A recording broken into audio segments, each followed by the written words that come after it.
Trading में 1000 से भी ज्यादा इंडिकेटर हैं, पर क्या तुम्हें इन सबको जानने की जरूरत है? बिल्कुल नहीं। आपको सिर्फ इन इंडिकेटर को जानना होगा। इसलिए इस कोर्स में मैं आपको बेस्ट 7 इंडिकेटर के बारे में बताऊंगा जिसे आप इंट्राडे के लिए यूज कर सकते हो। इस कोर्स में मैंने इन इंडिकेटर को तो डिटेल में एक्सप्लेन किया ही है, साथ में इन इंडिकेटर की ट्रेडिंग स्ट्रेटजी बताई है, जिससे आप पता कर सकते हो कि कहां पर बाय करना है और किस जगह पर सेल करना है। इसलिए पूरे फोकस के साथ ध्यान से देखना। वीडियो थोड़ी लंबी हो सकती है। अगर अभी नहीं देख सकते तो लाइक करके सेव कर लो, बाद में देख लेना। और अगर देख ही नहीं सकते, बीच में क्लोज करने वाले हो, तो अभी क्लोज कर दो, क्योंकि हाफ नॉलेज नॉलेज ना होने से ही बेकार है। अब वीडियो को शुरू करते हैं। ओके, फर्स्ट इंडिकेटर है वीवैप, वॉल्यूम वेटेड एवरेज प्राइस। अब ये क्या करता है? तो जब हम सर्च करेंगे वीवैप इंडिकेटर, तो ये दिखा रहा है वीवैप is the average price of a stock weightage by volume. मतलब वीवैप एक ऐसा इंडिकेटर है जिसमें दोनों यूज होता है, वॉल्यूम भी और प्राइस भी। एक और इंडिकेटर है मूविंग एवरेज करके, ये सेम उसी के जैसा दिखता है, लेकिन मूविंग एवरेज प्राइस का एवरेज होता है, वो सिर्फ प्राइस एक्शन से बनता है। लेकिन वीवैप प्राइस और वॉल्यूम दोनों से बनता है। अभी आपको चार्ट में 3 लाइन दिख रही होगी। अब आपको सेटिंग में आके, स्टाइल में आके, अपर बैंड, लोअर बैंड और बैंड फिल को बंद कर देना है। हमें सिर्फ सिंगल लाइन चाहिए, इसलिए वीवैप को छोड़कर सभी को बंद कर देना है। इसका कलर करेंगे ब्लैक और ओके। अब आपको चार्ट में सिर्फ एक लाइन दिखेगी जो वीवैप है। वीवैप एक सिंपल इंडिकेटर है जिसके 2-3 काम होते हैं। पहला, ये हमें एवरेज प्राइस बताता है कि एवरेज प्राइस यहाँ पर है और इस समय प्राइस यहाँ पर होना चाहिए था। बैंक निफ्टी में वीवैप यहाँ पर है तो प्राइस यहाँ पर होना चाहिए था, लेकिन यहाँ पर प्राइस नहीं है। प्राइस वीवैप यानी कि एवरेज प्राइस के नीचे है। एवरेज प्राइस के नीचे होने से प्राइस बेरिश है। तो आप वीवैप को एक फिल्टर जैसे यूज कर सकते हो। जब प्राइस वीवैप के ऊपर है तो प्राइस बुलिश है, वो अप ट्रेंड में है। और जब प्राइस वीवैप के नीचे है तो प्राइस बेरिश है। और वीवैप एक ऐसा इंडिकेटर है जो हर टाइम फ्रेम पर सेम रहता है। जैसे एक्सिस बैंक में वीवैप 1125 है 5 मिनट टाइम फ्रेम पर, लेकिन जब हम टाइम फ्रेम चेंज करते हैं, 15 मिनट ओपन करते हैं, तब भी वीवैप 1125 पर ही रहेगा, जैसे पीरियड्स में होता है। साथ में वीवैप का एक और काम होता है सपोर्ट और रेजिस्टेंस का। क्योंकि वीवैप प्राइस का एवरेज है, तो प्राइस उसके पास आने के बाद रिवर्स होगा। जैसे यहाँ प्राइस ने पुल बैक लिया और वीवैप से रेजिस्टेंस लेने के बाद फिर से उसने एक फॉल दिया और अपना ट्रेंड कंटिन्यू किया और नीचे आ गया। यहाँ शेयर के प्राइस ने मल्टीपल टाइम वीवैप से रेजिस्टेंस लिया है, और जब तक प्राइस वीवैप के नीचे है, आप मान सकते हो कि मार्केट बेरिश है। लेकिन जब प्राइस ने वीवैप को ब्रेक किया तो रेजिस्टेंस ब्रेक हो गया और वो सपोर्ट बन गया, जिससे प्राइस ने वीवैप से सपोर्ट लिया है। आप वीवैप को प्राइस को फिल्टर करने के लिए और साथ में डायनेमिक सपोर्ट रेजिस्टेंस की तरह यूज कर सकते हो, पर आपको सिर्फ सिंगल वीवैप को यूज नहीं करना है। करना भी है तो मूविंग एवरेज के साथ, आरएसआई डाइवर्जन के साथ यूज करेंगे। जैसे आरएसआई में बेरिश डाइवर्जन बना, साथ में वीवैप का भी ब्रेकडाउन हो गया, या बुलिश डाइवर्जन बना और प्राइस वीवैप के ऊपर चला गया, ऐसे यूज करेंगे। क्योंकि वीवैप काफी बेसिक इंडिकेटर है, सिर्फ इसके बेस पर हम ट्रेड प्लान नहीं कर सकते। आरएसआई डाइवर्जन के बारे में मैं आपको आगे बताऊंगा। उससे पहले हम मूविंग एवरेज के बारे में जानते हैं कि मूविंग एवरेज का किस तरह से यूज करके हम एक्यूरेट ट्रेड सिग्नल जनरेट कर सकते हैं। चार्ट में ये जो आपको लाइन दिखाई दे रही है, ये है मूविंग एवरेज, और ये आपके लॉस को बचा सकता है, आपको एक्यूरेट ट्रेड ढूंढने में मदद कर सकता है, और ये most important and popular indicator में से एक है। सबसे पहले ये जानते हैं मूविंग एवरेज क्या होता है। तो जैसे कि इसमें एवरेज वर्ड आया, तो ये एवरेज होता है शेयर प्राइस का। अब जितने टाइम का एवरेज आपको देखना है, आप उतने टाइम का एवरेज लगा सकते हैं। जैसे मान लो आपको पिछले 10 दिनों की शेयर प्राइस का एवरेज निकालना है, और पहली तारीख को शेयर का प्राइस है 100 रुपये, दूसरी तारीख को 105 रुपये, ऐसे ही 10 दिनों के ये शेयर प्राइस हैं। तो इन 10 दिनों के शेयर प्राइस को प्लस करके 10 से डिवाइड करने पर इनका एवरेज निकल जाएगा। ये तो हो गया एवरेज। अब मूविंग एवरेज क्या होता है? मूविंग एवरेज हर दिन चेंज होता है। जैसे अभी हमने 10 दिनों का एवरेज निकाला था, वो 10 तारीख का मूविंग एवरेज था, लेकिन 11 तारीख को मूविंग एवरेज के लिए 2 से 11 तारीख का एवरेज निकालना होगा। चार्ट में देखें तो इस कैंडल का 10 मूविंग एवरेज पिछली 10 कैंडलों का एवरेज है। Type of moving average. अब मूविंग एवरेज भी दो टाइप का होता है, एक सिर्फ मूविंग एवरेज या सिंपल मूविंग एवरेज और दूसरा एक्सपोनेंशियल मूविंग एवरेज, जिसे शॉर्ट में ईएमए भी कहते हैं। अब ये बताओ कि 10 दिन पहले शेयर का प्राइस 100 रुपये था और एक दिन पहले 107 रुपये है, तो कौन सा ज़्यादा इंपॉर्टेंट है, 10 दिन पुराना या एक दिन पुराना? जाहिर सी बात है एक दिन पुराना ज़्यादा इंपॉर्टेंट है, क्योंकि वो एक दिन पुराना है। तो एक्सपोनेंशियल मूविंग एवरेज में 1 और 2 तारीख के प्राइस को कम इंपॉर्टेंस दी जाती है, और जो अभी कल ही की बात है 9 और 10 तारीख के प्राइस को ज़्यादा इंपॉर्टेंट दी जाती है और फिर एवरेज निकाला जाता है। अब आपने समझ लिया सिंपल मूविंग एवरेज क्या होता है, एक्सपोनेंशियल मूविंग एवरेज क्या होता है, और क्योंकि एक्सपोनेंशियल मूविंग एवरेज में रिसेंट डेटा को ज़्यादा इंपॉर्टेंस दी जाती है, इसलिए मैं ईएमए का यूज़ करता हूँ। वैसे मूविंग एवरेज और एक्सपोनेंशियल मूविंग एवरेज में ज़्यादा फर्क नहीं होता है, 19-20 का ही फर्क होता है। आप कोई सा भी यूज़ कर सकते हो, बस मैं पर्सनली ईएमए यूज़ करता हूँ इसलिए बता दिया। आप चाहें तो सिंपल मूविंग एवरेज भी यूज़ कर सकते हैं और एक्सपोनेंशियल मूविंग एवरेज भी यूज़ कर सकते हैं। तो चलिए अब देखते हैं इन दोनों मूविंग एवरेज को चार्ट में कैसे लगाएं।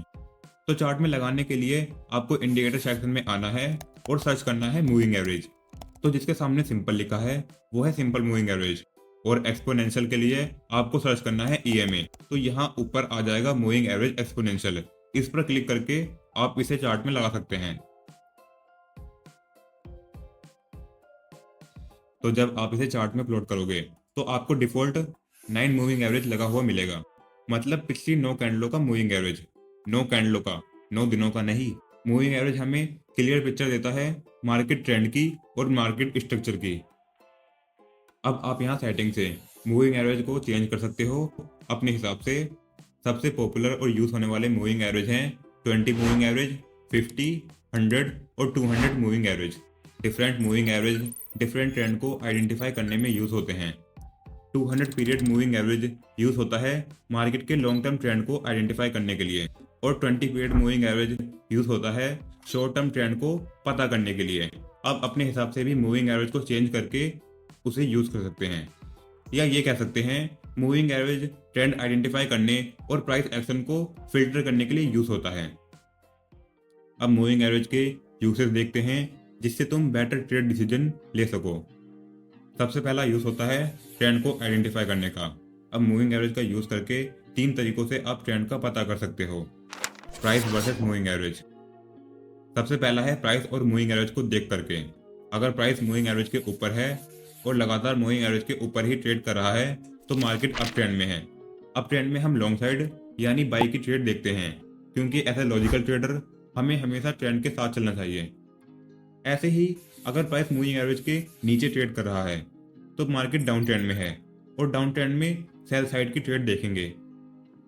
लेकिन जब मार्केट चौपी है, जिगजैग जिगजैग कर रहा है, कभी मूविंग एवरेज के ऊपर जा रहा है, कभी मूविंग एवरेज के नीचे जा रहा है, और मूविंग एवरेज बीच में ही है, तो मार्केट साइडवेज होता है। ये मार्केट काफी रिस्की होता है। ऐसे मार्केट में हमें वेट करना होता है तब तक जब तक मार्केट कोई दूसरा ट्रेंड इस्टेब्लिश ना कर ले।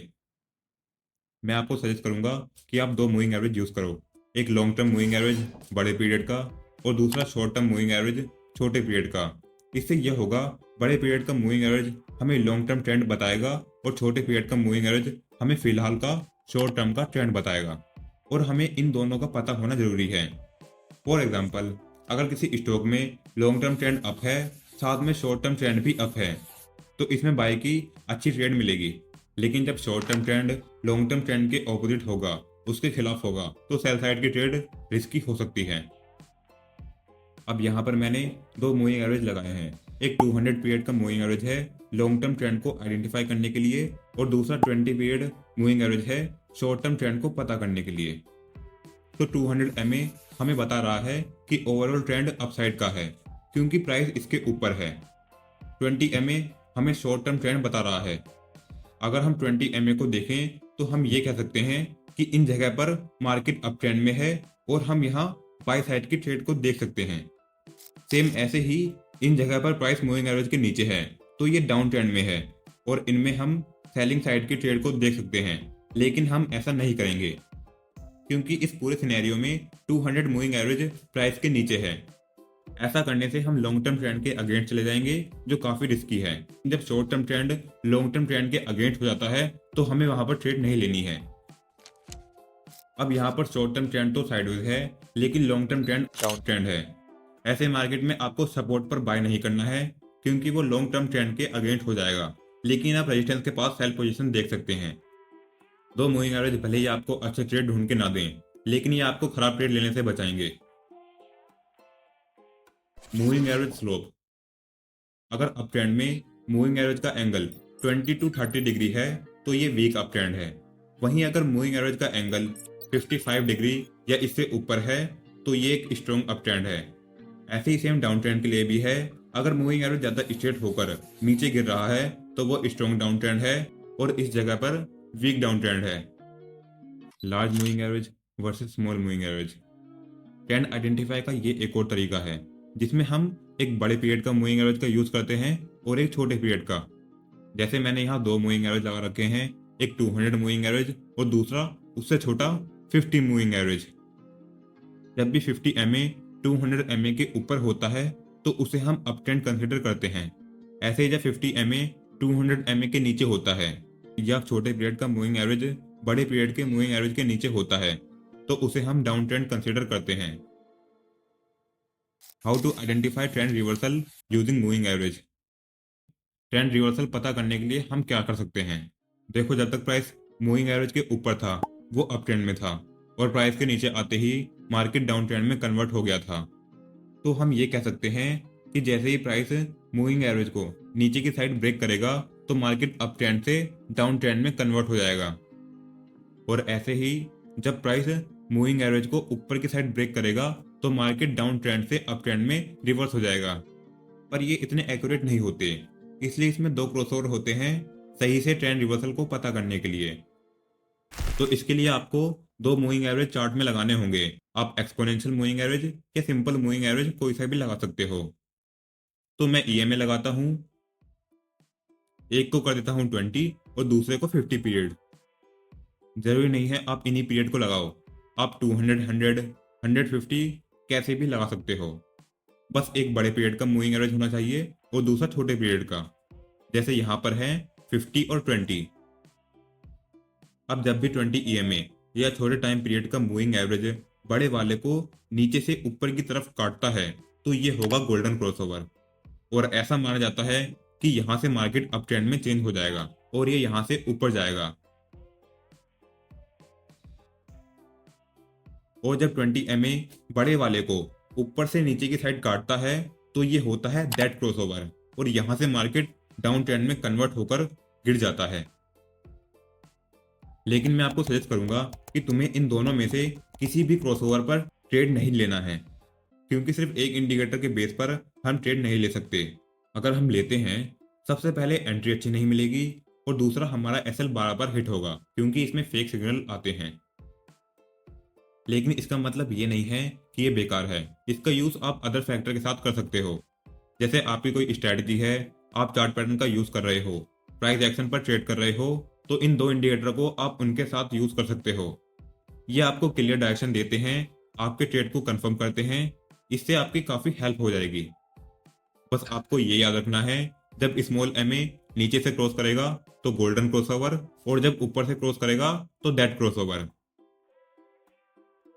मूविंग एवरेज ऐसे सपोर्ट एंड रेजिस्टेंस।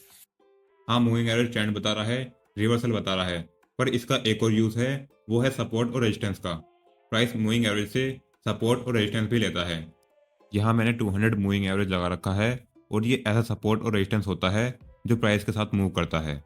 जैसे यहाँ पर प्राइस नीचे आया और 200 पर आते ही इससे सपोर्ट लिया और ऊपर चला गया, और जब बाद में प्राइस ने मूविंग एवरेज को नीचे की साइड ब्रेक किया और वापस रिटेस्ट लेने आया है, तो पहले ये सपोर्ट का काम कर रहा था, अब ये काम करेगा रेजिस्टेंस का, क्योंकि सपोर्ट ब्रेक होके बाद में रेजिस्टेंस का काम करता है। तो यहाँ से प्राइस ने भी इससे रेजिस्टेंस लिया और नीचे चला गया। ऐसे ही बाद में भी फिर से मूविंग एवरेज के पास ऊपर आया और 2 बार रेजिस्टेंस लेके फिर से नीचे चला गया। आप यहाँ पर देख सकते हो इसने कंटिन्यूस कितने बार रेजिस्टेंस लिया है। इस जगह पर भी रेजिस्टेंस लिया है और इस जगह पर भी रेजिस्टेंस लिया है, और अब ये वापस ऊपर की साइड ब्रेक हो गया है, तो अब ये रेजिस्टेंस सपोर्ट बन जाएगा। अब हम सपोर्ट के एग्जांपल देखते हैं। जैसे निफ्टी ने यहाँ पर कंसोलिडेट किया और इसने नीचे आके 200 EMA से सपोर्ट लिया है और इसके बाद मार्केट अप ट्रेंड में कन्वर्ट हो गया और यहाँ से काफ़ी ज़्यादा ऊपर चला गया। एक बोनस टिप और देता हूँ, अगर गोल्डन क्रॉसओवर हुआ है या प्राइस EM पर आकर सपोर्ट लेने का ट्राई कर रहा है और साथ में वॉल्यूम भी इंक्रीज हो रही है, तो इसका मतलब है लोग यहाँ पर बाय कर रहे हैं और ये ऊपर जा सकता है और ये बाद में जैसे यहाँ से गया भी है। आप साथ में वॉल्यूम का भी यूज करो एक्स्ट्रा कंफर्मेशन के लिए, क्योंकि वॉल्यूम काफी इंपॉर्टेंट इंडिकेटर है। वॉल्यूम इंडिकेटर का यूज़ कैसे और कहाँ कर सकते हैं ये जानने वाले हैं। वॉल्यूम इंडिकेटर का यूज़ हम इंट्राडे ट्रेडिंग में भी कर सकते हैं। ये इंडिकेटर प्राइस का डायरेक्शन शो नहीं करता, इसे हम सिर्फ कंफर्मेशन के लिए ही यूज़ करते हैं। सबसे पहले तो हमें ट्रेडिंग के ऊपर आकर कोई भी चार्ट ओपन कर लेना है और फिर यहाँ इंडिकेटर सेक्शन में आके वॉल्यूम टाइप करना है और वॉल्यूम पर क्लिक कर इसे चार्ट में प्लॉट कर लेना है। अब आपको दो कलर के वॉल्यूम बार दिखेंगे, एक रेड और दूसरा ग्रीन। वॉल्यूम का अपना कोई कलर नहीं होता, ये बस कैंडल के कलर को ही रिफ्लेक्ट करता है। अगर रेड कैंडल होगी तो रेड बार बन जाएगा और ग्रीन कैंडल होगी तो ग्रीन बार बन जाएगा। जैसे ये रेड कैंडल है तो इसके नीचे रेड बार बनेगा और इस रेड बार में 8,76,000 की वॉल्यूम है। यहाँ कोने में आपको वॉल्यूम का नंबर दिखेगा। यहाँ 8,76,000 वॉल्यूम से मतलब ये नहीं है कि 8,76,000 लोगों ने ट्रेड किया है। इस वॉल्यूम का मतलब ये है कि 8 लाख क्वांटिटी ट्रेड हुई है। मतलब इस 5 मिनट की कैंडल में 8 लाख शेयर को खरीदा बेचा गया है। अब ये 8 लाख शेयर में क्या पता एक दो लोगों ने ही ट्रेड किया हो या 1000 लोगों ने ट्रेड किया हो, उससे फर्क नहीं पड़ता। वॉल्यूम हमें नंबर ऑफ पर्सन नहीं दिखाता बल्कि नंबर ऑफ शेयर दिखाता है। ऐसे ही इसकी अगली वाली कैंडल में 8 लाख की जगह 5 लाख वॉल्यूम है, इसलिए बार थोड़ा छोटा है। गूगल पर जाओ और NSE वेबसाइट ओपन कर लो और मार्केट डेटा में जाके प्री ओपन मार्केट में आ जाओ। अब कैटेगरी में सेलेक्ट करेंगे निफ्टी 50 और जितने भी निफ्टी 50 इंडेक्स में स्टॉक होंगे वो सब यहाँ आ जाएंगे। अब यहाँ पर जो आपको वॉल्यूम दिख रही है वो एक दिन की है। इसे लाख से बिलियन में कन्वर्ट करेंगे तो अब ये बिलियंस में वॉल्यूम डेटा दिखाएगा। तो एक दिन में HDFC बैंक में 1.85 बिलियन शेयर खरीदे बेचे गए हैं और रिलायंस में 0.27 बिलियन शेयर खरीदे बेचे गए हैं। अगर हम इन सब स्टॉक की वॉल्यूम जो भी निफ्टी 50 इंडेक्स में आते हैं उन सबको प्लस कर दें तो वो निफ्टी 50 इंडेक्स की वॉल्यूम बन जाएगी। क्योंकि निफ्टी 50 और बैंक निफ्टी इंडेक्स हैं, इनकी खुद की वॉल्यूम नहीं होती। और अब आप इन इंडेक्स में भी वॉल्यूम इंडिकेटर लगा सकते हैं, निफ्टी में भी लगा सकते हैं और बैंक निफ्टी में भी लगा सकते हैं। ये जो वॉल्यूम है ये रियल नहीं है, क्योंकि इंडेक्स में कोई ट्रेड ही नहीं कर सकता। ये वॉल्यूम उन सब स्टॉक की वॉल्यूम की कैलकुलेशन करके निकाली गई है। आपको एक काम करना है, वॉल्यूम को लगाने के बाद फिल्टर करने के लिए सेटिंग में आना है और स्टाइल में जाके वॉल्यूम MA या वॉल्यूम मूविंग एवरेज को ओपन कर लेना है। जैसे तुम इस पर क्लिक करोगे ये ओपन हो जाएगा। ये थोड़ा और डार्क कर देंगे हम ब्लैक कलर में ताकि ये अच्छे से दिख सके। और ये करने के बाद सेव एज डिफॉल्ट पर क्लिक करेंगे, इससे ये हमेशा के लिए सेव हो जाएगा। अब इससे ये होगा जब भी वॉल्यूम इस लाइन के नीचे है तो वॉल्यूम लो है, स्टॉक में लोगों का पार्टिसिपेशन कम है। और जब वॉल्यूम लाइन के ऊपर है और जब वॉल्यूम लाइन के ऊपर है तो वॉल्यूम हाई है। ज़्यादातर लोग गलती ये करते हैं कि वो रेड वॉल्यूम को बेरिश और ग्रीन वॉल्यूम को बुलिश मान लेते हैं। मतलब रेड वॉल्यूम में सारे सेलर हैं और ग्रीन वॉल्यूम में सारे बायर हैं, लेकिन ऐसा नहीं होता। वॉल्यूम ना बेरिश होती है और ना ही बुलिश, ये सिर्फ लोगों का पार्टिसिपेशन दिखाती है। जैसे इस कैंडल के नीचे रेड वॉल्यूम है 5 लाख की, तो इसका मतलब ये थोड़ी नहीं है कि 5 लाख क्वांटिटी सिर्फ सेल ही हुई हैं। अगर वो सेल हुई हैं तो किसी ना किसी ने तो खरीदी ही होंगी और खरीदने वाला होगा बायर। बिना बायर के सेलर सेल नहीं कर सकता और बिना सेलर के बायर बाय नहीं कर सकता। अगर बायर खरीदना चाहेगा भी तो वो खरीदेगा किससे, क्योंकि जब मार्केट में सेलर ही नहीं है तो वो खरीद ही नहीं पाएगा। इसलिए मार्केट में बायर और सेलर हमेशा इक्वल होते हैं और वॉल्यूम के कलर से कोई फर्क नहीं पड़ता। अगर हम इन दोनों कलर सेम कर देते हैं, दोनों को ब्लैक कर देते हैं, तो इससे भी कोई फर्क नहीं पड़ेगा। ये जैसे पहले काम कर रही थी ये अब भी वैसे ही करेगी, हम इसे वैसे ही रीड कर पाएंगे और जैसे हम इसका पहले यूज कर रहे थे हम इसका वैसे अब भी यूज कर सकते हैं। ओके, अब वॉल्यूम से ट्रेंड की स्ट्रेंथ कैसे चेक करें कि ट्रेंड स्ट्रांग है या नहीं। देखो, अगर वॉल्यूम बहुत कम है इसका मतलब है कि पार्टिसिपेशन बहुत कम है, ना कोई बाय कर रहा है और ना ही कोई सेल कर रहा है। तो ये साइडवेज मार्केट का इंडिकेशन है, या तो साइडवेज मार्केट है या साइडवेज मार्केट शुरू होने वाला है। जैसे इस जगह पर मार्केट काफ़ी ज़्यादा वोलेटाइल था और उसने काफ़ी अच्छा मूव दिया क्योंकि यहाँ पर वॉल्यूम भी काफ़ी हाई थी, ये भी हाई वॉल्यूम है और यहाँ पर भी हाई वॉल्यूम है। और इस कैंडल के बाद वॉल्यूम कम होने लगी और लगातार धीरे धीरे कम होती रही। यहाँ पूरे में लो वॉल्यूम है क्योंकि ज़्यादातर वॉल्यूम बार लाइन के नीचे हैं। और इस जगह पर मार्केट साइडवेज हो गया, उसने एक यहाँ पर रेंज बना दी, ना तो वो इसका लो ब्रेक कर पाया और ना ही इसका हाई ब्रेक कर पाया। इसके बाद यहाँ पर भी एक और कंसोलिडेशन बॉक्स बना दिया, इसके बाद यहाँ पर भी एक और कंसोलिडेशन बॉक्स बना दिया। और जब यहाँ से वॉल्यूम बढ़ना शुरू हुई तो HDFC बैंक ने पहले अप मूव दिया और फिर डाउन मूव दिया। इसलिए जब वॉल्यूम लो हो और लाइन के नीचे हो तो वहाँ पर तुम्हें ट्रेड नहीं करना चाहिए क्योंकि वहाँ पर ज़्यादातर सेटअप फेल हो जाते हैं और स्टॉप लॉस हिट होने के चांसेस बढ़ जाते हैं। जैसे यहाँ पर ट्रायंगल पैटर्न बना और उसका ब्रेकआउट भी हुआ, लेकिन वॉल्यूम कम थी इसलिए मार्केट साइडवेज हो गया और उसने टारगेट भी नहीं दिया। दूसरा, जब प्राइस कंसोलिडेट करके ब्रेकआउट दे और लगातार ऊपर जाता रहे, लेकिन उसकी वॉल्यूम यहाँ पर तो ज़्यादा थी, लेकिन जैसे जैसे प्राइस ऊपर जा रहा है वैसे वैसे वॉल्यूम कम होती जा रही है, वॉल्यूम बार का साइज कम होता जा रहा है। तो यहाँ पर वीक अप ट्रेंड है, अप ट्रेंड है तो पर वो स्ट्रॉन्ग अप ट्रेंड नहीं है और ना ही सस्टेनेबल है क्योंकि लोगों का इंटरेस्ट नहीं है इसे ऊपर ले जाने में। ऐसा जब होता है जब मार्केट पहले से ही अप ट्रेंड में हो और वो खत्म होने वाला हो, पर इसका मतलब ये नहीं है कि तुम यहाँ पर डायरेक्ट सेल कर दो। सेल तब कर सकते हैं जब एक big red candle trend line और सपोर्ट का ब्रेकडाउन दे और उस कैंडल की वॉल्यूम हाई होनी चाहिए, तब हम यहाँ पर सेल कर सकते हैं। अप ट्रेंड का ही दूसरा सिनेरियो है जब प्राइस बढ़ता जा रहा है और उसके साथ साथ वॉल्यूम भी बढ़ती जा रही है। इट मीन्स लोग इंटरेस्टेड हैं अप ट्रेंड में, वो चाहते हैं कि प्राइस ऊपर जाए। ये एक स्ट्रॉन्ग अप ट्रेंड होता है और इसके सस्टेन करने के चांसेस काफ़ी ज़्यादा होते हैं। डाउन ट्रेंड में भी प्राइस ब्रेकडाउन देके गिरता जा रहा है, लेकिन वॉल्यूम बढ़ी नहीं है, वैसी की वैसी है, बल्कि और कम होती जा रही है। तो वो डाउन ट्रेंड वीक है, ये डाउन ट्रेंड का एंड हो सकता है।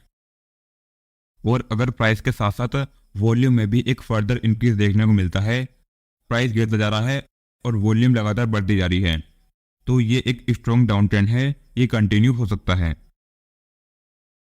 वॉल्यूम आपको हर कैंडल में नहीं देखनी है, जब देखनी है जब ब्रेकआउट हो, ब्रेकडाउन हो या रिवर्सल हो, और इसे हम फेक ब्रेकआउट रिवर्सल को भी आइडेंटिफाई कर सकते हैं। पहले ब्रेकआउट और ब्रेकडाउन को देखते हैं। जब भी कोई लेवल सपोर्ट या रेजिस्टेंस ब्रेक होता है तो वहाँ पर बहुत से लोग ऑर्डर प्लेस करते हैं जिससे वॉल्यूम इंक्रीज हो जाता है। अब जैसे मैंने बताया ये कन्फर्मेशन के लिए यूज़ होता है, तो इसे आप कन्फर्मेशन के लिए यूज़ कर सकते हैं। अब जैसे निफ्टी ने यहाँ से 2 बार सपोर्ट दिया है तो ये सपोर्ट लेवल है और यहाँ से लोअर लो बन रहे हैं, तो आप इसे कप एंड हैंडल पैटर्न भी कह सकते हैं। और जिस कैंडल ने इस सपोर्ट का ब्रेकडाउन किया है उस कैंडल में वॉल्यूम हाई है, मतलब कि ये ब्रेकडाउन जेन्युइन है, फेक ब्रेकडाउन नहीं है। फेक ब्रेकआउट और फेक ब्रेकडाउन में ज़्यादातर वॉल्यूम इंक्रीज नहीं होती है और फिर वो ब्रेकडाउन फेल हो जाते हैं। जैसे यहाँ पर भी एक स्ट्रॉन्ग सपोर्ट था, यहाँ निफ्टी ने 2 से 3 बार सपोर्ट लिया था और जब इसने इसका ब्रेकडाउन किया है तो जिन कैंडल में ब्रेकडाउन किया है वहाँ से वॉल्यूम इंक्रीज होने लगी है। मार्केट जब ओपन होता है 9-15 कैंडल में और जब क्लोज होता है तो यहाँ पर हमें हाई वॉल्यूम देखने को मिलती है। यहाँ पर एक ट्रेंड लाइन है और एक रेजिस्टेंस एरिया है ये। इन कैंडलों में वॉल्यूम बहुत कम थी और जैसे इस कैंडल ने ब्रेकआउट दिया है इस कैंडल में वॉल्यूम बहुत ज़्यादा इंक्रीज हो गई है।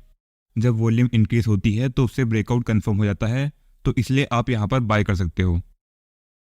अगर इसी कैंडल में वॉल्यूम नहीं होती तो ये फेक ब्रेकआउट भी हो सकता था। जब भी आप ब्रेकआउट या ब्रेकडाउन पर ट्रेड करो तो एज ए कंफर्मेशन के लिए आप वॉल्यूम दे सकते हो।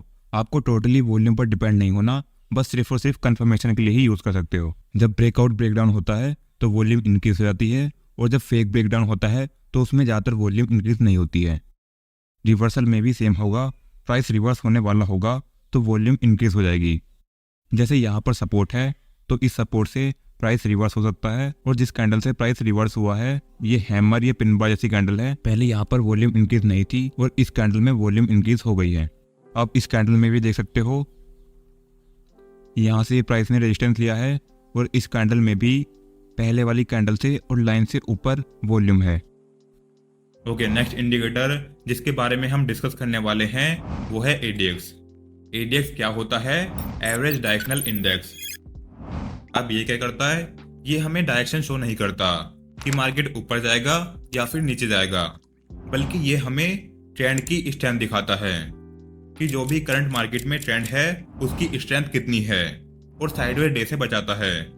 ये एक ट्रेंड स्ट्रेंथ इंडिकेटर है। अब हम आ जाते हैं चार्ट पे।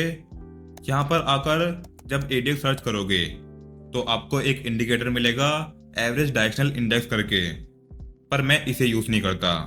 मैं एडीएक्स लगाने के लिए ये इंडिकेटर ना लगाकर दूसरा इंडिकेटर लगाता हूँ, डीएमआई, डायरेक्शनल मूवमेंट इंडेक्स। जब आप इसे चार्ट में लगाओगे तो आपको ये कुछ इस तरह मिलेगा जिसमें 3 लाइन होगी। अब सेटिंग में आकर देखें तो इस इंडिकेटर में 2 इंडिकेटर हैं, एक एडीएक्स और दूसरा plus directional index minus directional index है। हमें सिर्फ एडीएक्स चाहिए तो प्लस डीआई और माइनस डीआई को बंद कर देंगे और एडीएक्स को थोड़ा डार्क कर लेंगे ताकि ये सही से दिख सके। अब आपको लगेगा कि ये आरएसआई जैसा है, पर ये आरएसआई नहीं है। आरएसआई मार्केट के साथ चलता है, मार्केट ऊपर तो आरएसआई ऊपर, मार्केट नीचे तो आरएसआई नीचे। लेकिन यहाँ पर क्या हो रहा है? एडीएक्स राइजिंग है, वो बढ़ रहा है, पर मार्केट ऊपर नहीं जा रहा। अब मैं आपको बताता हूँ कि इसका काम क्या है। तो जब भी एडीएक्स लो एडीएक्स रहेगा, मतलब जब भी एडीएक्स की वैल्यू लो होगी, यहाँ पर आपको इसकी वैल्यू दिखेगी। लो वैल्यू मतलब 10, 11, 13, 8, 20 ये सब रहेगी तो मार्केट साइडवेज घूमेगा। यहाँ वैल्यू 20 है, यहाँ 24 है और ये फिर 14 तक आ गई। तो जब तक ये लो एडीएक्स रहेगा मार्केट भी साइडवेज ही रहेगा। लेकिन जब एडीएक्स राइजिंग होगा और वैल्यू भी हाई होगी तो वहां पर मार्केट ट्रेंड करेगा। जैसे यहाँ पर वैल्यू बढ़कर 40 तक पहुंच गई और साथ में मार्केट भी ट्रेंडी हो गया। अब मैं आपको लो और हाई वैल्यू एग्जैक्ट नंबर में बताता हूँ। तो जब भी एडीएक्स बिलो 25 होगा, जैसे 10, 20, 15, 7, 9, तो लो एडीएक्स है और मार्केट भी साइडवेज में घूमेगा।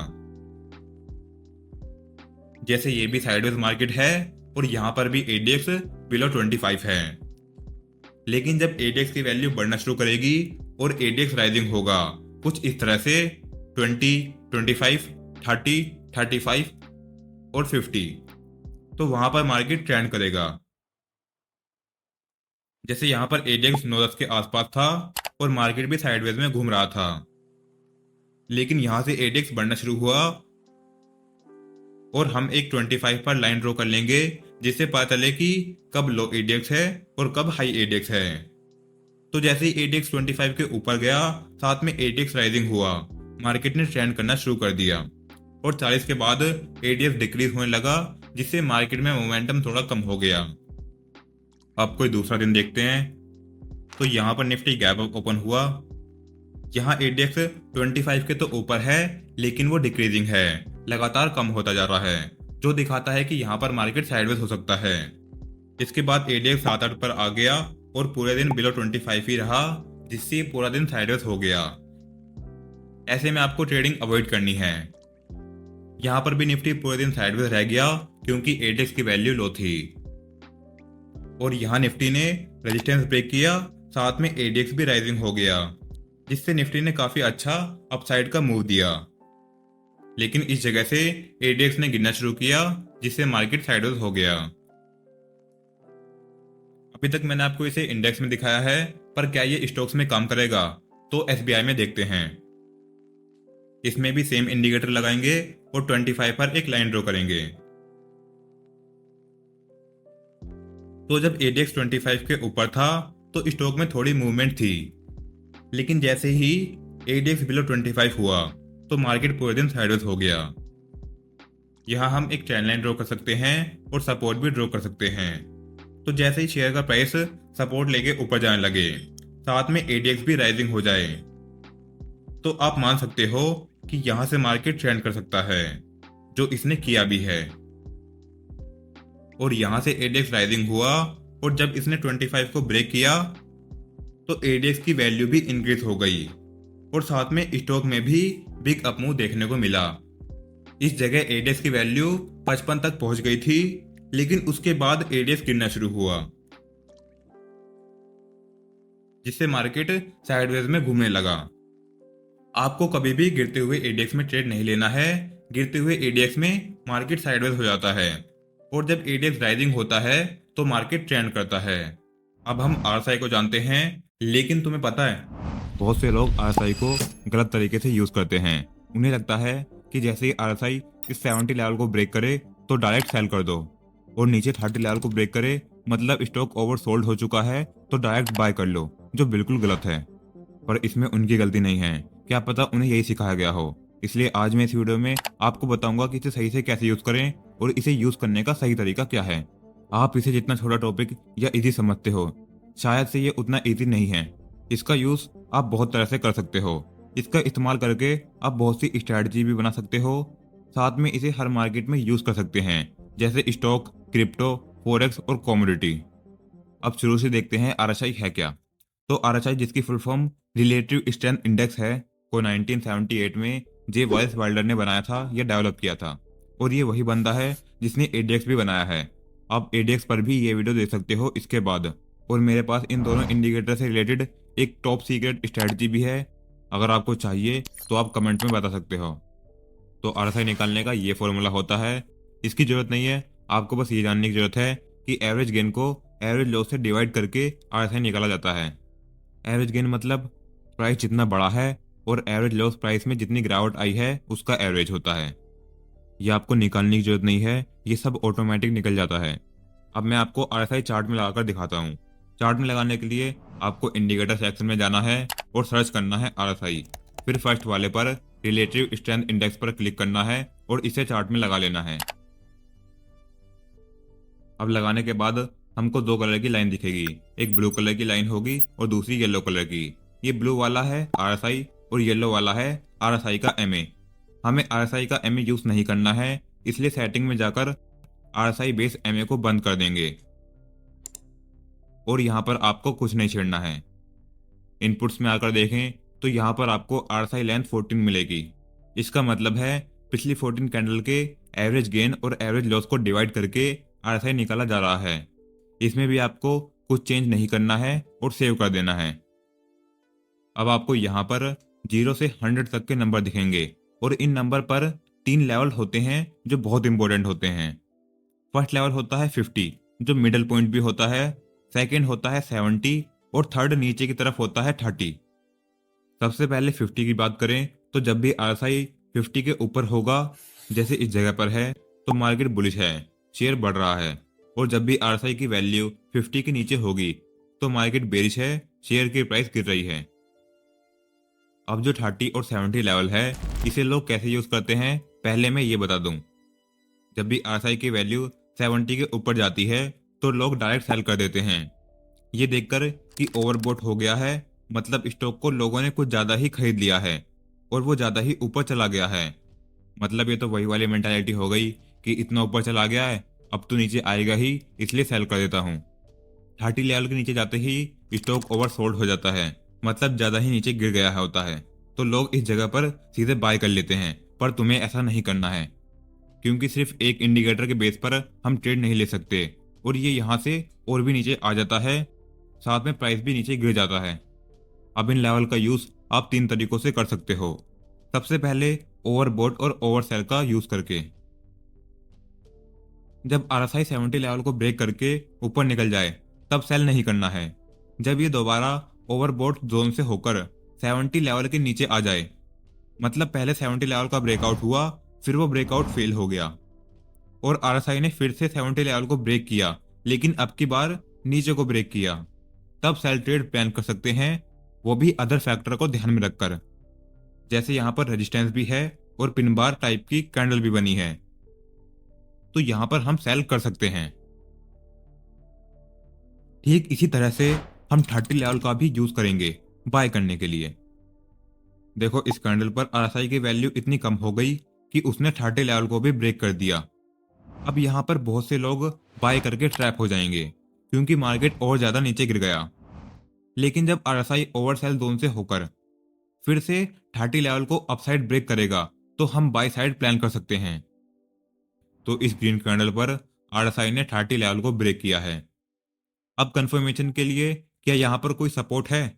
पीछे जाकर देखेंगे तो हाँ, यहाँ पर एक सपोर्ट जोन भी है। साथ में पिछली वाली कैंडल बुलिश पिन बार या हैमर कैंडलस्टिक पैटर्न भी है जो मार्केट में बुलिशनेस शो करती है। अब हमारे पास आरएसआई के अलावा दो और कंफर्मेशन है बाय करने के लिए, तो यहाँ पर हम बाय कर सकते हैं।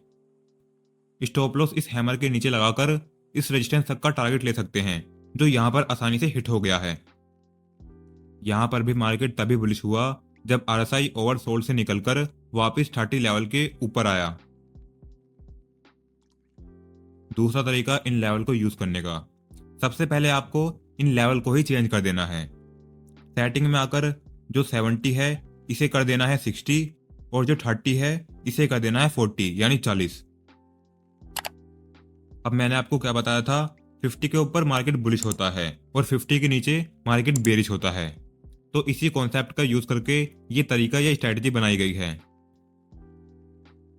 आरएसआई की वैल्यू 50 के ऊपर है, मतलब मार्केट ऑलरेडी बुलिश है, और जैसे ही आरएसआई 60 को ब्रेक करता है मार्केट में बुलिशनेस और बढ़ जाती है और अप ट्रेंड कंफर्म हो जाता है। तो 60 लेवल ब्रेक होते ही एक अपमूव देखने को मिलता है। यहाँ पर 60 लेवल ब्रेक हुआ और सीधे एक अपमूव देखने को मिला, और यहाँ पर भी जैसे ही आरएसआई ने 60 लेवल को ब्रेक किया मार्केट बुलिश हो गया। सेल साइड के लिए हम 40 के ब्रेक होने का वेट करेंगे। यहाँ 40 लेवल ब्रेक हुआ, मार्केट में बेरिशनेस बढ़ गई और वो यहाँ से फॉल कर गया। यहाँ पर भी 40 लेवल ब्रेक हुआ और मार्केट गिर गया।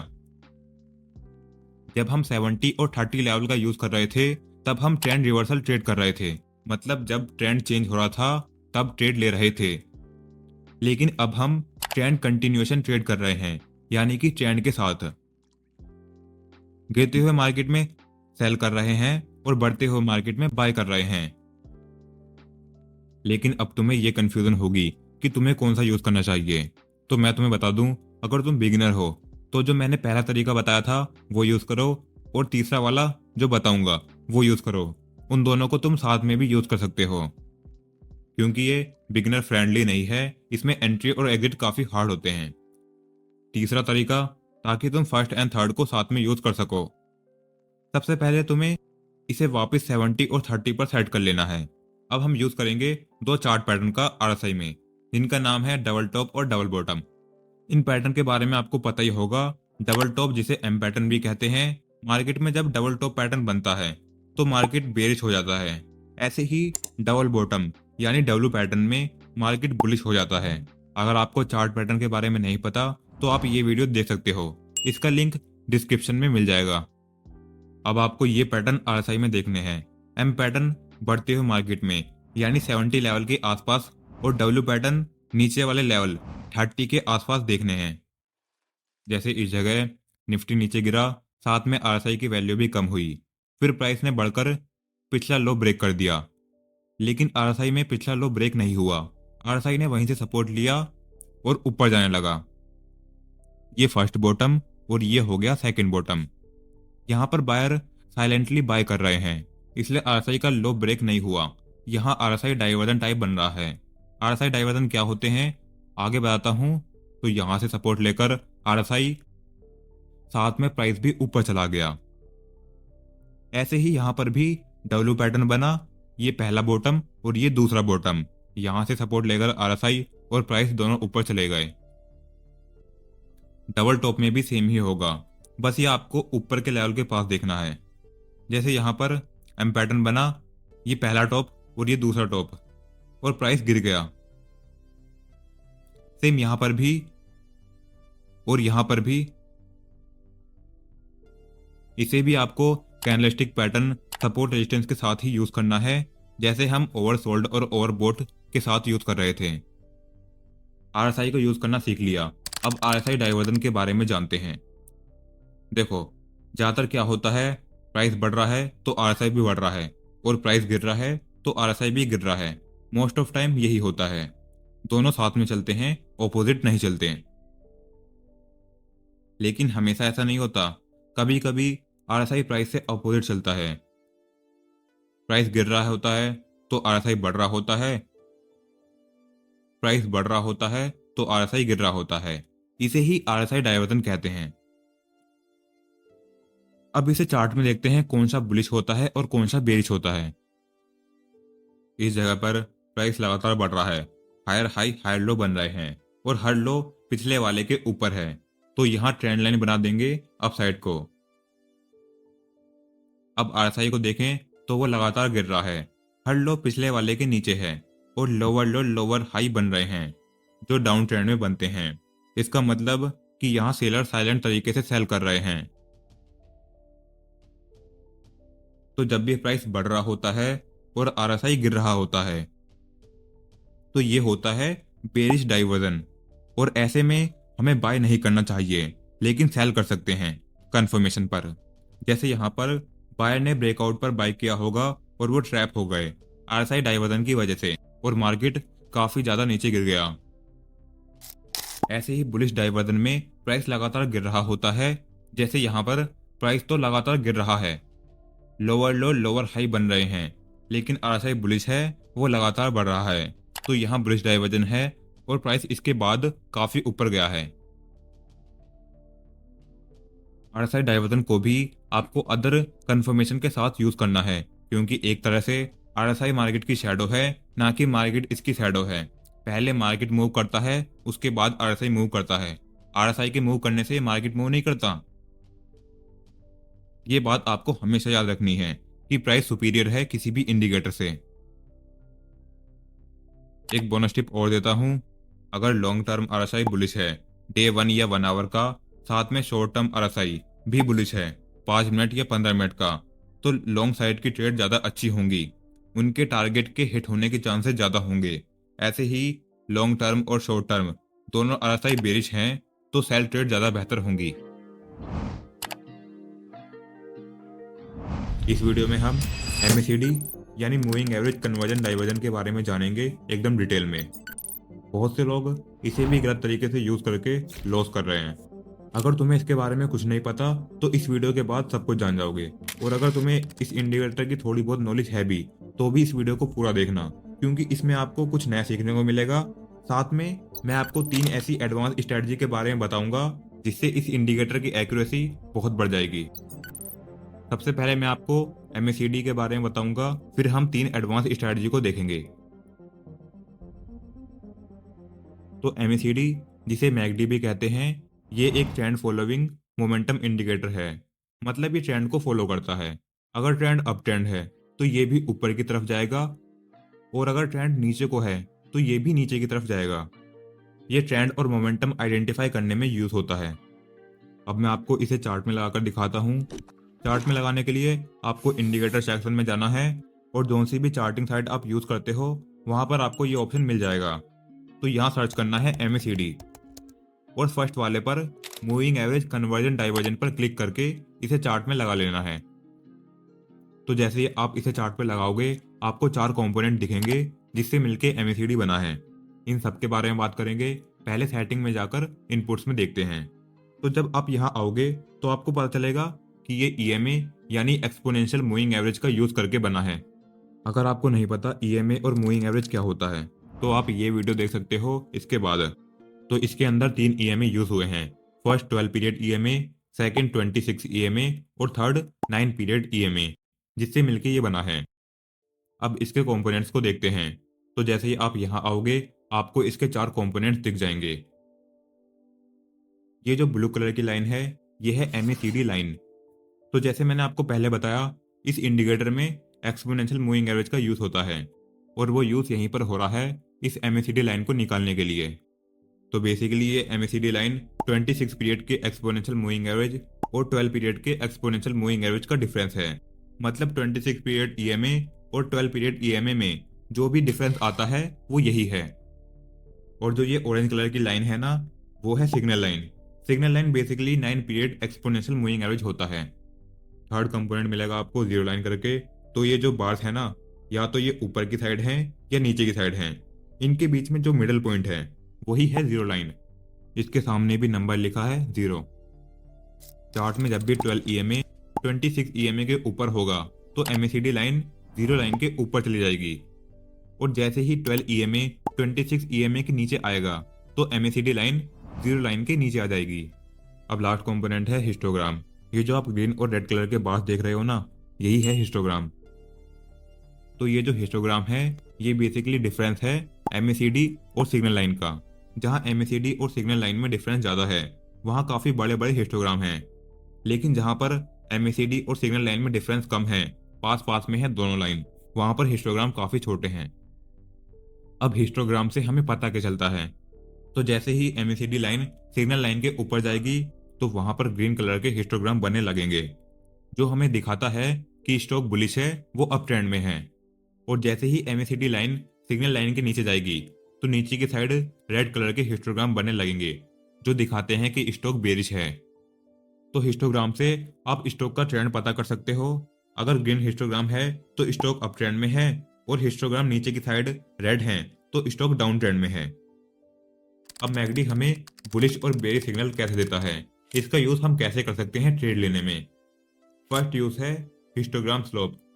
जब भी एमएसीडी लाइन और सिग्नल लाइन में डिफरेंस बढ़ता है तो हिस्टोग्राम इंक्रीज हो जाता है, और हिस्टोग्राम हमें प्राइस में बढ़ता हुआ मोमेंटम शो करता है। और जब हिस्टोग्राम डिक्रीज होने लगता है मतलब प्राइस में मोमेंटम डिक्रीज हो रहा है। इसलिए जब ग्रीन हिस्टोग्राम इंक्रीज होने लगता है तो ये सिग्नल है कि स्टॉक में अप ट्रेंड स्टैब्लिश हो रहा है। ऐसे में हमें लॉन्ग साइड ट्रेड देखनी चाहिए। और जब हिस्टोग्राम डिक्रीज होने के साथ साथ इसका कलर भी डार्क से लाइट होने लगे तो ये सिग्नल है कि अब अप ट्रेंड वीक हो गया है और यहाँ से कोई दूसरा ट्रेंड स्टैब्लिश हो सकता है, साइडवेज मार्केट या फिर डाउन ट्रेंड।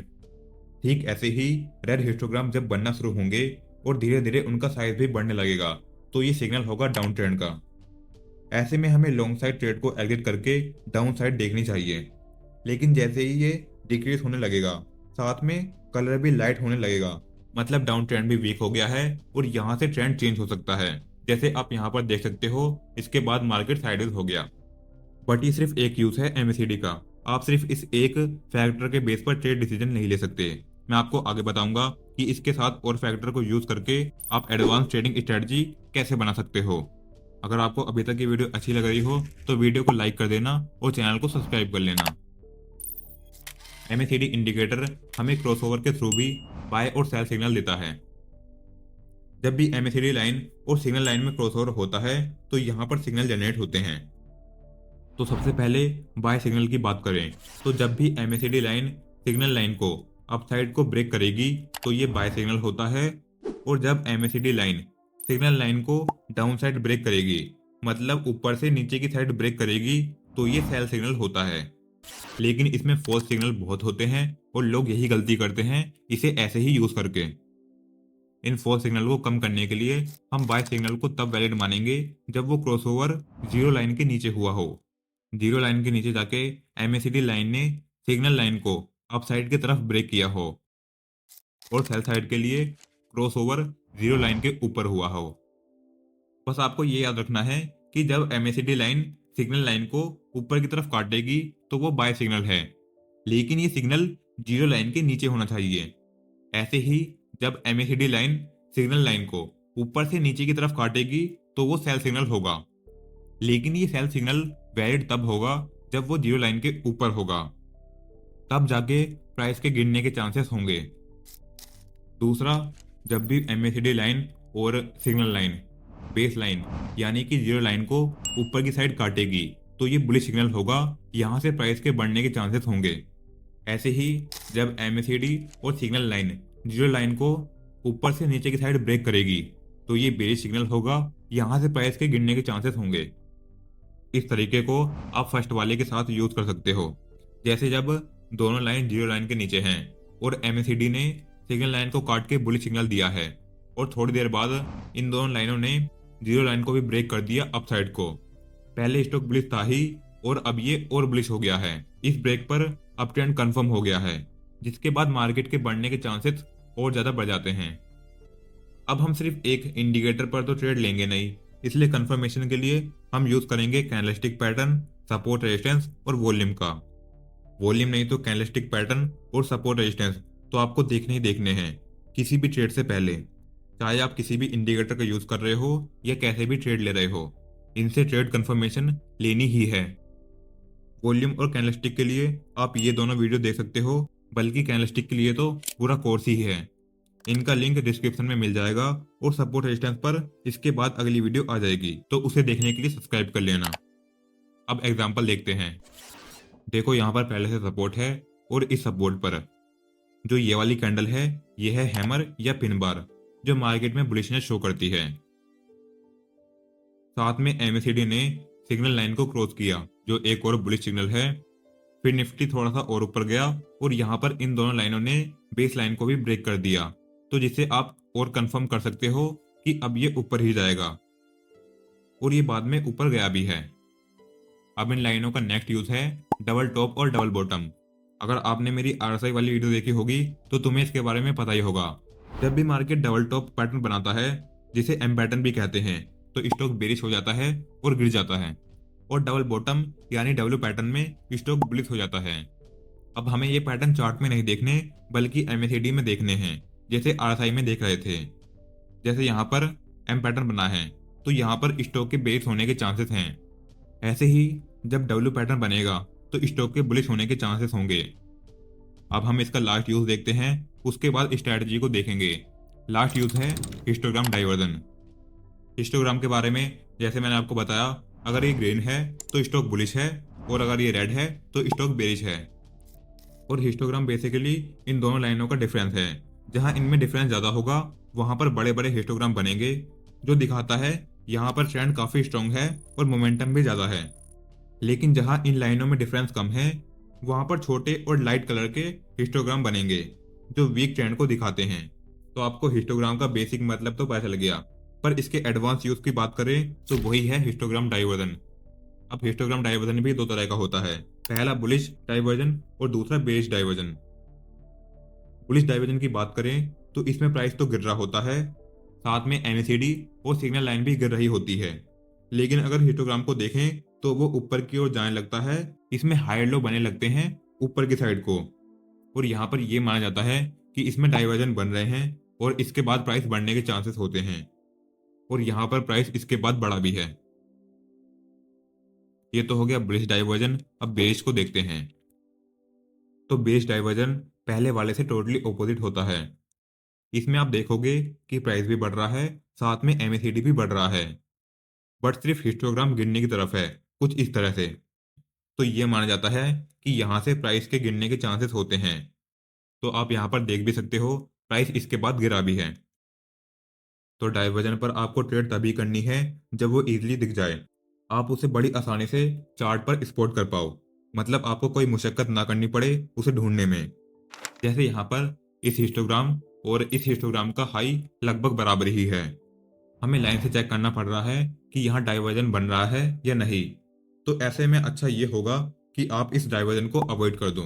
लेकिन जैसे यहाँ पर प्राइस भी गिर रहा है और MACD भी गिर रहा है, लेकिन हिस्टोग्राम लगातार बढ़ता जा रहा है, तो यहाँ बुलिश डाइवर्जन है। और डाइवर्जन को आप आराम से स्पॉट कर सकते हो, आपको नापने या कैलकुलेट करने की जरूरत नहीं है। तो यहाँ पर आप ट्रेड प्लान कर सकते हो, और इसके बाद निफ्टी में अपमूव देखने को मिला है। अब हमने MACD के सारे यूज जान लिए हैं।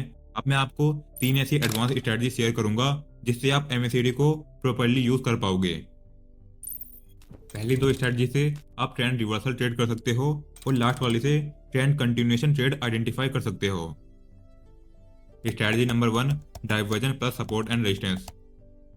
जैसे हमने पहले डिस्कस किया, डाइवर्जन रिवर्सल का स्ट्रॉन्ग साइन शो करते हैं, पर हम हर एक डाइवर्जन पर डायरेक्ट एंट्री नहीं ले सकते। हमें ऐसे एरिया फाइंड आउट करने होते हैं जहां से मार्केट के रिवर्स होने के चांसेस ज्यादा हों, और फिर उन पर डाइवर्जन के बनने का वेट करना होता है ताकि हम ट्रेड ले सकें। अब इन एरिया को आइडेंटिफाई करने के लिए हम यूज करेंगे सपोर्ट और रेजिस्टेंस का। स्टेप 1, हमें सबसे पहले हायर टाइम फ्रेम पर जाकर सपोर्ट और रेजिस्टेंस लेवल मार्क कर लेने हैं। Step 2, wait for divergence on this level on lower time frame. ये रहा इसका एग्जांपल। यहाँ हमारे पास बैंक निफ्टी का 1 आवर टाइम फ्रेम है। यहाँ पर हमें सपोर्ट और रेजिस्टेंस लेवल मार्क करके छोटे टाइम फ्रेम पर डाइवर्जन का वेट करना है। डाइवर्जन इन लेवल को टच करके बनना चाहिए। अब 15 मिनट टाइम फ्रेम ओपन करते हैं तो इस जगह पर प्राइस तो गिर रहा है लेकिन हिस्टोग्राम बढ़ रहा है, तो ये बुलिश डाइवर्जन है और ये डाइवर्जन करेक्ट सपोर्ट पर बना है जो हमें बुलिशनेस शो करता है।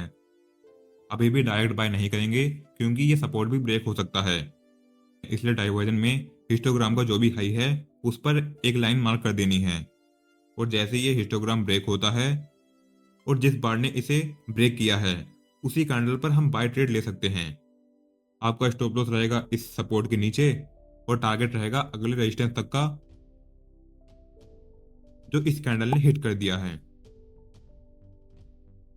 ऐसे ही डाउन साइड के लिए भी आपको हायर टाइम फ्रेम पर जाकर लेवल्स मार्क कर लेने हैं, फिर उन पर छोटे टाइम फ्रेम पर जाकर डाइवर्जन के बनने का वेट करना है।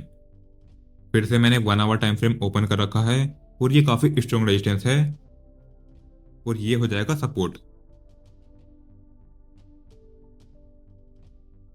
अब वापस 15 मिनट टाइम फ्रेम पर आते हैं तो यहाँ पर पहले प्राइस तो बढ़ रहा था, साथ में MACD भी बढ़ रहा था, लेकिन हिस्टोग्राम गिर रहा है तो यहाँ पर बेरिश डाइवर्जन है और ये डाइवर्जन रेजिस्टेंस पर है।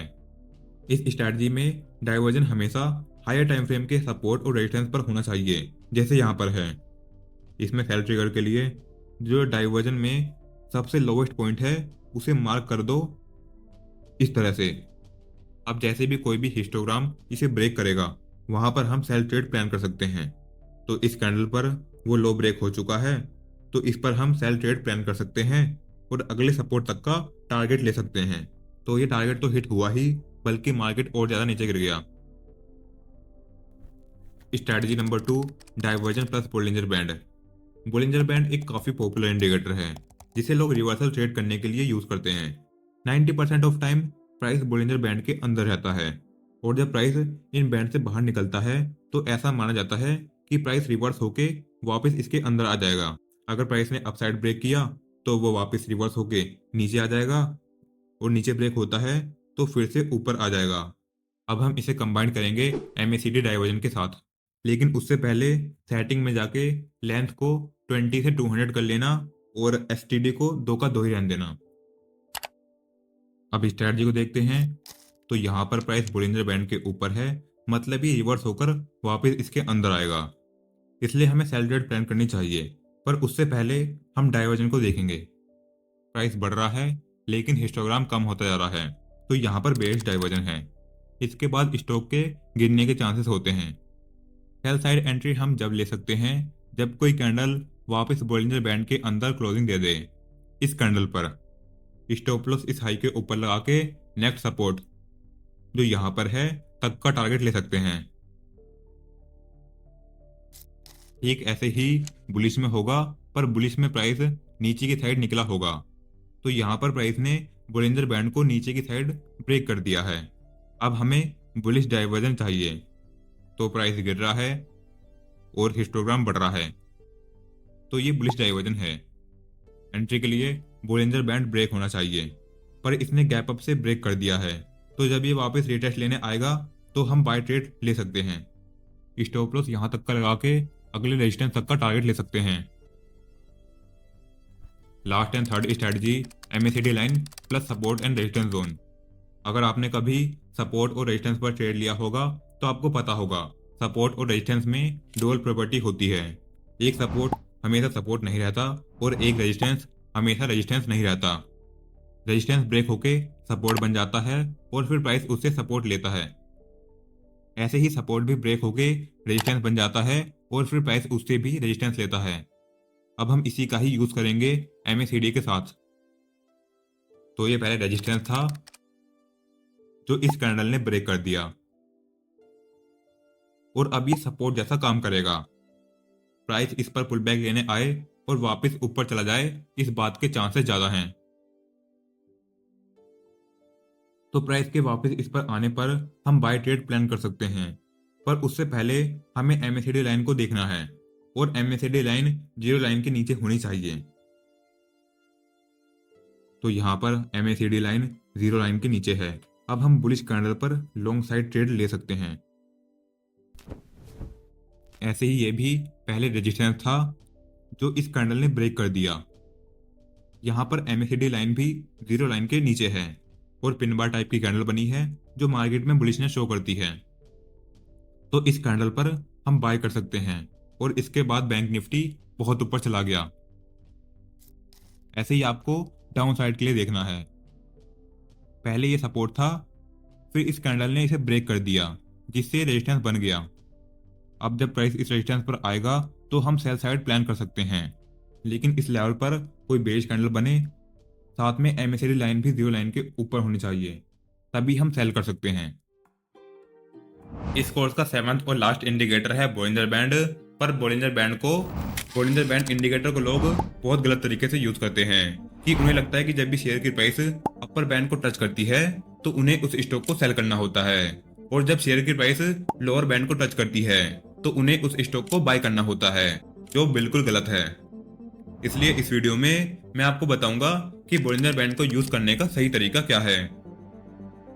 Bollinger band indicator simple moving average पर बेस्ड है, जिसमें 3 लाइन होती है, जो है अपर बैंड, मिडिल बैंड और लोअर बैंड।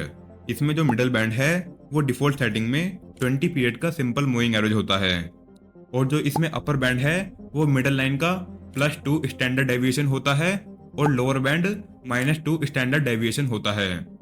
स्टैंडर्ड डेविएशन का मतलब होता है कि सिंपल मूविंग एवरेज जो मिडिल बैंड है वो कितना ऊपर या कितना नीचे जा सकता है। Bollinger band indicator volatility based indicator है, तो इसे समझने से पहले हमें वोलेटिलिटी को समझना होगा।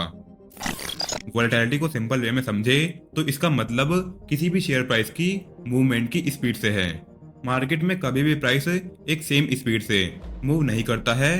हमें लो वोलेटिलिटी और हाई वोलेटिलिटी स्विंग्स देखने को मिलते हैं। लो वोलेटिलिटी में प्राइस एक सर्टेन प्राइस डिस्टेंस तक जाने में बहुत टाइम लगाता है। यहाँ हमारे पास स्मॉल ग्रीन और रेड कैंडल है जिसमें कोई रियल मोमेंटम नहीं है।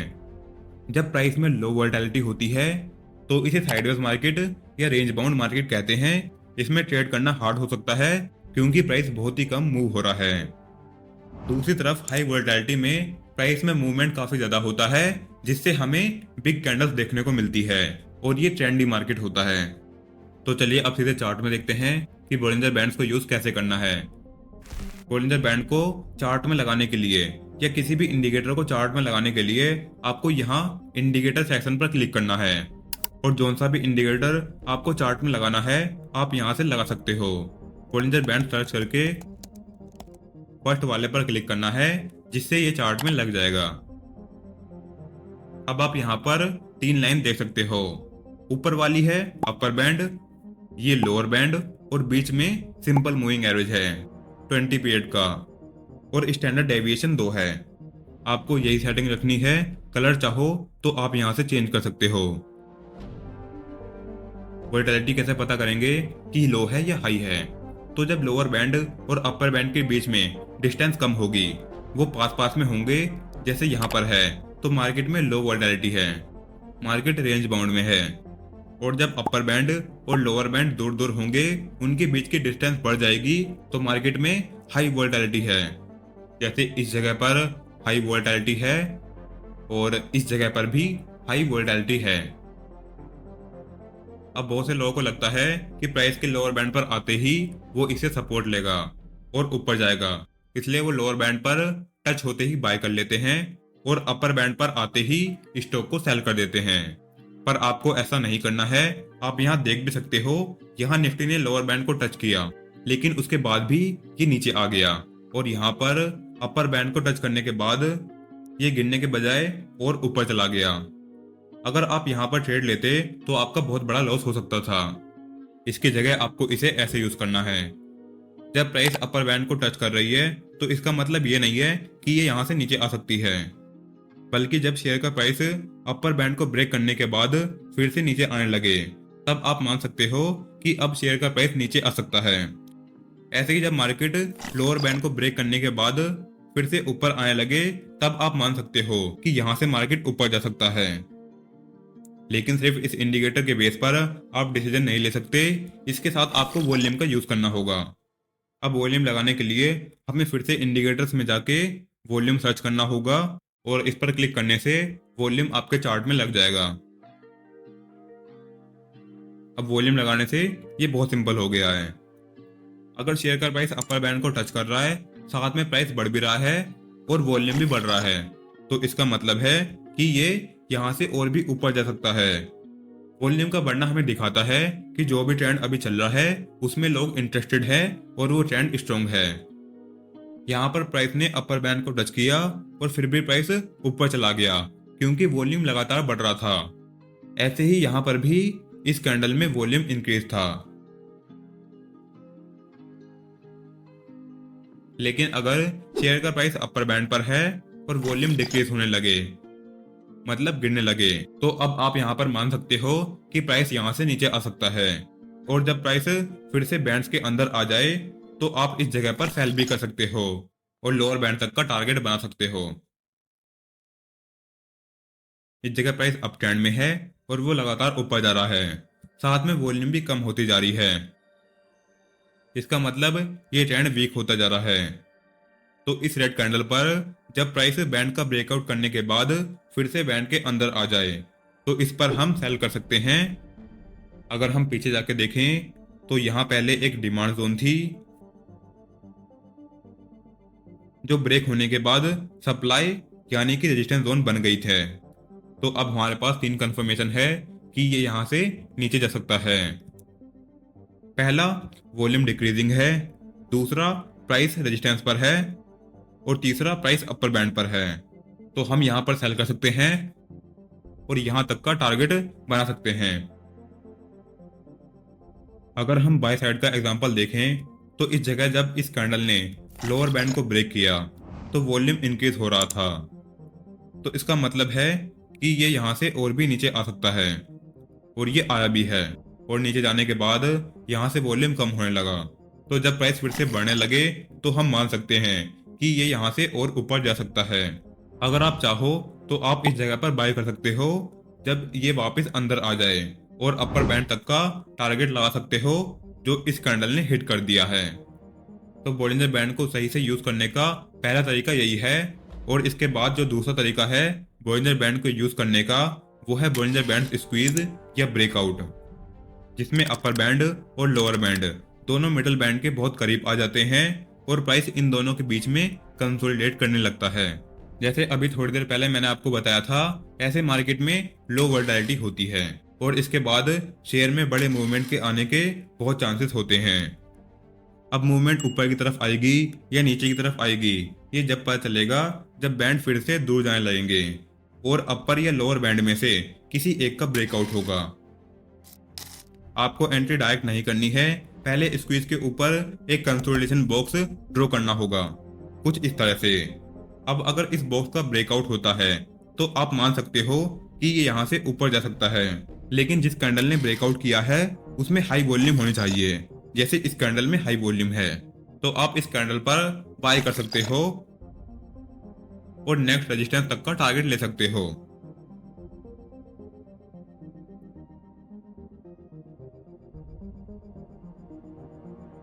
ऐसे ही यहाँ पर भी स्क्वीज जैसी फॉर्मेशन बन रही है।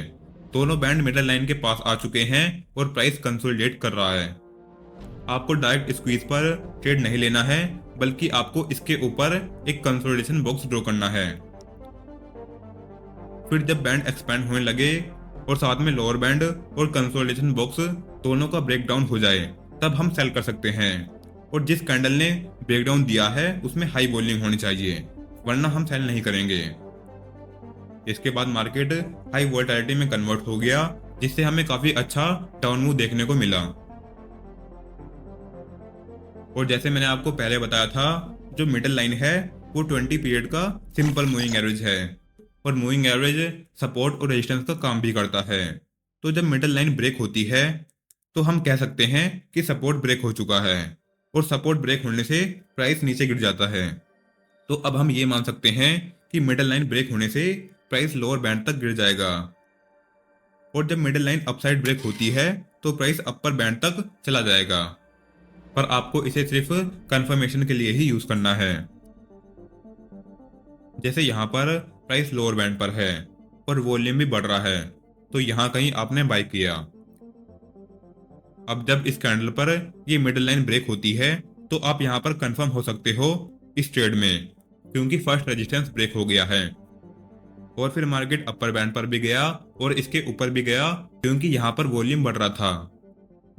अब आपको बॉलिंजर बैंड को यूज करना आ गया है, तो अब मैं आपको दो स्ट्रैटेजी बताऊंगा जिसमें हम बॉलिंजर बैंड के साथ MACD इंडिकेटर का यूज करेंगे।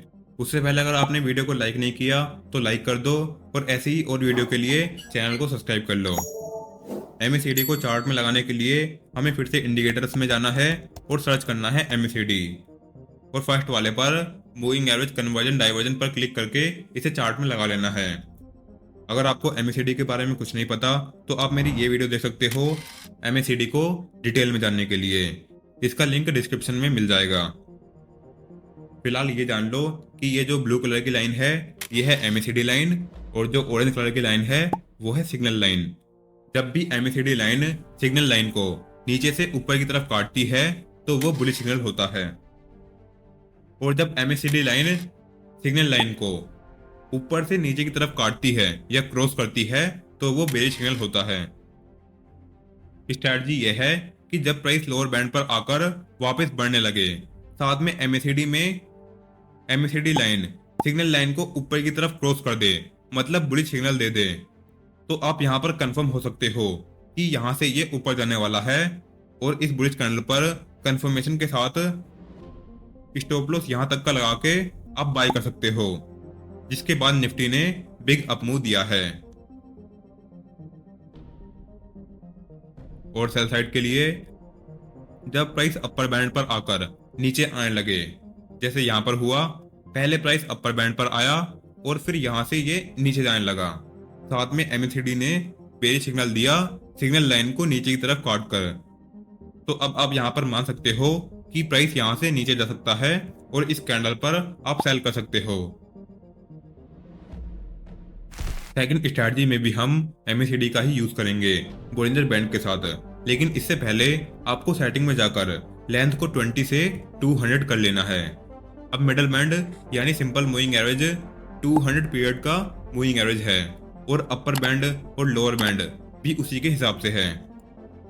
अब आपको वेट करना है कि प्राइस इन बैंड से बाहर निकले और साथ में MACD में डाइवर्जेंस बने। अगर आपको डाइवर्जन नहीं पता क्या होता है तो मैं आपको बता दूं, डाइवर्जन दो तरह का होता है, एक बुलिश डाइवर्जन और दूसरा बेरिश डाइवर्जन। बुलिश डाइवर्जन में प्राइस गिर रहा होता है, साथ में MACD और सिग्नल लाइन भी गिर रही होती है, लेकिन हिस्टोग्राम बढ़ने लगता है कुछ इस तरह से, और ऐसा माना जाता है कि इसके बनने से यहां से प्राइस ऊपर चला जाएगा। ऐसे ही जब प्राइस बढ़ रहा होता है, साथ में MACD और सिग्नल लाइन भी बढ़ रही होती है, लेकिन हिस्टोग्राम गिरने लगता है, उसमें लोअर लो लोअर हाई बनने लगते हैं, तो वो बेरिश डाइवर्जन होता है। अब आपको डाइवर्जेंस और बॉलिंजर बैंड साथ में यूज करने हैं। जैसे यहां पर मार्केट ने लोअर बैंड ब्रेक किया है, अब हमें पता है कि लोअर बैंड ब्रेक होने से प्राइस फिर से बैंड के अंदर आने का ट्राई करेगा। साथ में यहाँ बुलिश डाइवर्जन भी है, क्योंकि ये लाइंस और प्राइस तो गिर रहा है, लेकिन हिस्टोग्राम ऊपर की तरफ बढ़ रहे हैं। अब जैसे कोई कैंडल फिर से बैंड का ब्रेकआउट करती है ऊपर की तरफ, तो आप यहाँ पर कंफर्म हो सकते हो कि यहाँ से ये ऊपर जाने वाला है, और आप चाहो तो यहाँ पर बाय कर सकते हो। अगर सेल साइड का एग्जांपल देखें तो उसमें प्राइस अपर बैंड से बाहर निकलना चाहिए, जैसे यहाँ पर है, साथ में बेरिश डाइवर्जन भी है। तो जब कोई कैंडल वापस बैंड के अंदर क्लोजिंग देगी तो यहाँ पर हम सेल कर सकते हैं, और यहाँ का टारगेट ला सकते हैं इस सपोर्ट तक का। आपको इसके साथ सपोर्ट और रेजिस्टेंस का भी यूज करना है, और सभी इंडिकेटर के साथ सपोर्ट रेजिस्टेंस और प्राइस एक्शन का यूज करना है, क्योंकि आप टोटली इंडिकेटर पर डिपेंड नहीं हो सकते। इसे आपको सिर्फ कंफर्मेशन के लिए यूज करना है, क्योंकि प्राइस एक्शन इज एवरीथिंग। कोई इंडिकेटर प्राइस एक्शन से अच्छा नहीं है, और मुझे पता है कि कुछ इंडिकेटर अभी रह गए हैं, जैसे पिवट पॉइंट, फिक्स रेंज और इचिमोको, तो इनको मैं इस कोर्स के पार्ट 2 में कवर करूंगा। और टेक्निकल एनालिसिस का कंप्लीट कोर्स जो लगभग 2-3 घंटे का होगा उसे मैं यूट्यूब पर फ्री में अपलोड कर दूंगा अगर आप कमेंट करते हो तो। टेक्निकल एनालिसिस के कंप्लीट कोर्स के लिए कमेंट करो TA और इस कोर्स के नेक्स्ट पार्ट के लिए कमेंट करो पार्ट 2। कमेंट जरूर करना ताकि मुझे पता लग सके कि तुमने लास्ट तक वीडियो देखी है, जो लगभग 1-2% लोगों ने ही देखी होगी। वीडियो को लाइक कर देना और मैं मिलता हूँ तुमसे अगली वीडियो में।